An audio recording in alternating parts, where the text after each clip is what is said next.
Bismillahirrahmanirrahim. Assalamualaikum warahmatullahi wabarakatuh. Apa kabar semuanya?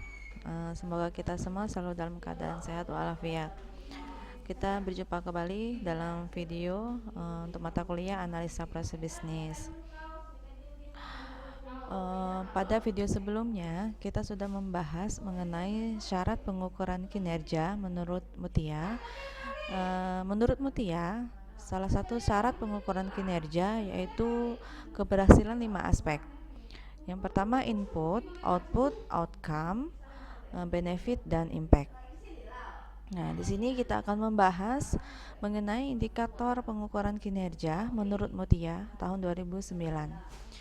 Indikator yang pertama yaitu input atau masukan. Input merupakan indikator yang diperlukan supaya implementasi kegiatan bisa melahirkan output yang ditetapkan seperti biaya, sumber daya manusia, dan lain sebagainya. Contoh untuk indikator input ini, selain biaya, sumber daya manusia, ada jumlah dana yang dibutuhkan, tenaga yang terlibat, peralatan yang digunakan, dan jumlah bahan yang digunakan.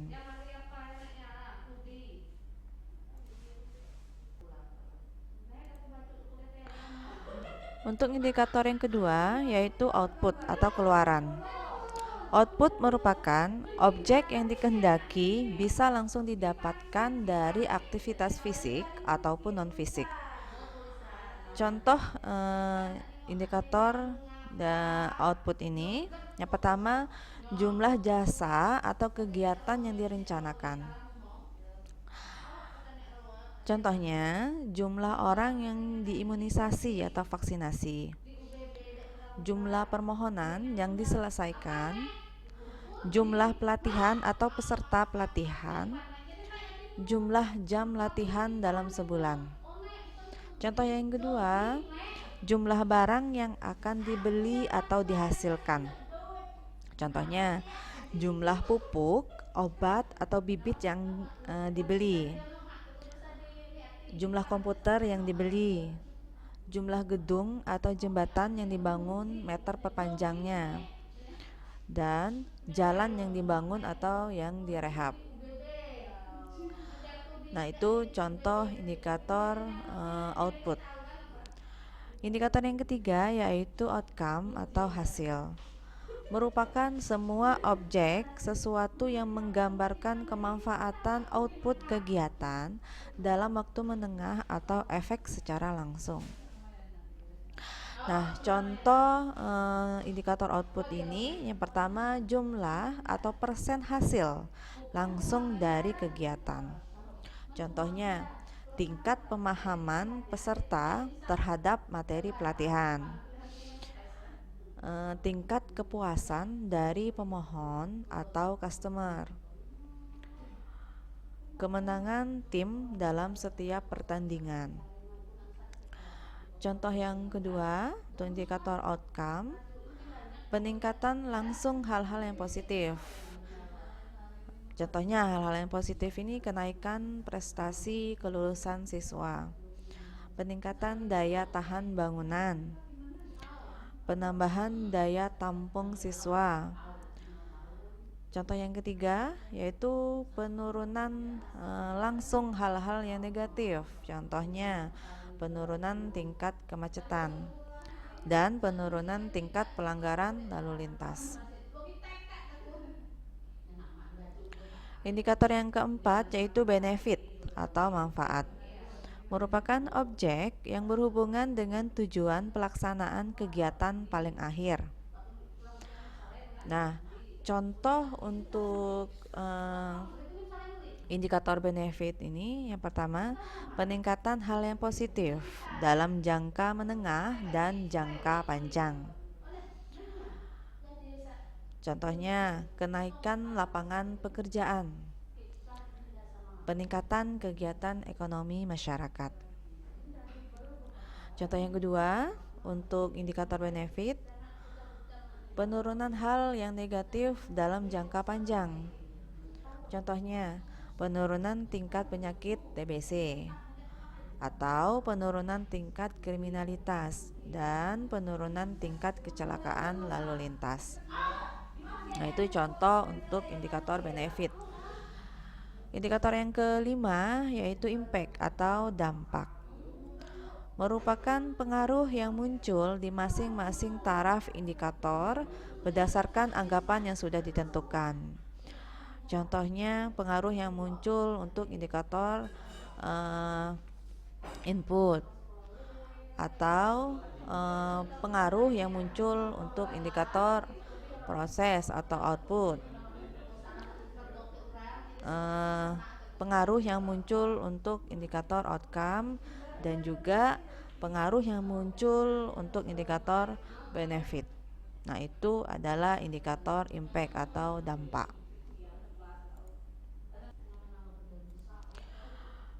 Contoh lain untuk indikator impact atau dampak yaitu peningkatan hal yang positif dalam jangka panjang. Contohnya kenaikan pendapatan per kapita masyarakat. Terus peningkatan cadangan pangan.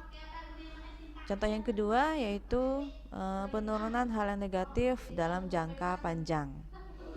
Contohnya penurunan tingkat kemiskinan dalam masyarakat. Terus penurunan tingkat kematian.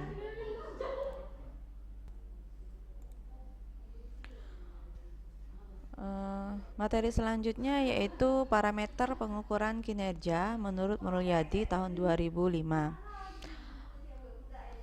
Ada 3 parameter pengukuran kinerja menurut Mulyadi, yaitu yang pertama ukuran kinerja tunggal, ukuran kinerja beragam, dan ukuran kinerja gabungan. Yang pertama, ukuran kinerja tunggal, yaitu ukuran kinerja yang hanya memakai satu ukuran penilaian saja, sehingga manajemen dan pegawai usahanya lebih dipusatkan pada satu ukuran dan tidak memperdulikan pengukuran lainnya.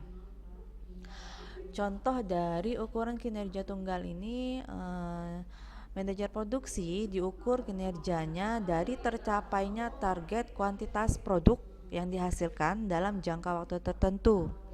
Kemungkinan akan mengabaikan pertimbangan penting lainnya mengenai mutu, biaya, pemeliharaan, equipment, dan sumber daya manusia. Jadi yang terpenting adalah target produknya tercapai. Itu untuk ukuran kinerja tunggal. Selanjutnya ukuran kinerja beragam, yaitu ukuran kinerja yang memakai beragam ukuran guna melakukan penilaian kinerja. Hal ini digunakan untuk meminimalisir kelemahan ukuran kinerja tunggal. Jadi yang dipakai bukan hanya satu ukuran, tetapi lebih dari satu ukuran. Itu yang namanya ukuran kinerja beragam. Contohnya yaitu manajer divisi suatu perusahaan diukur kinerjanya dengan berbagai kriteria, antara lain profitabilitas, pangsa pasar, produktivitas, pengembangan karyawan, tanggung jawab masyarakat, keseimbangan antara sasaran jangka pendek dan sasaran jangka panjang. Karena dalam ukuran kriteria beragam tidak ditentukan bobot tiap-tiap kinerja, untuk menentukan kinerja keseluruhan manajer yang diukur kinerjanya, maka manajer akan cenderung mengarahkan usahanya, perhatian dan sumber daya perusahaannya kepada kegiatan yang menurut persepsinya menjanjikan perbaikan yang terbesar kinerjanya secara keseluruhan, tanpa ada penentuan bobot resmi tiap aspek kinerja yang dinilai di dalam menilai kinerja menyeluruh manajer. Akan mendorong manajer yang diukur kinerjanya menggunakan pertimbangan dan persepsinya masing-masing di dalam memberikan bobot terhadap beragam kriteria yang digunakan untuk menilai kinerjanya. Nah, itu contoh untuk ukuran kinerja beragam. Selanjutnya, parameter yang ketiga yaitu ukuran kinerja gabungan, yaitu sejumlah ukuran kinerja yang dirasa penting untuk perusahaan secara menyeluruh. Maka perusahaan akan menjalankan penilaian ukuran kinerja.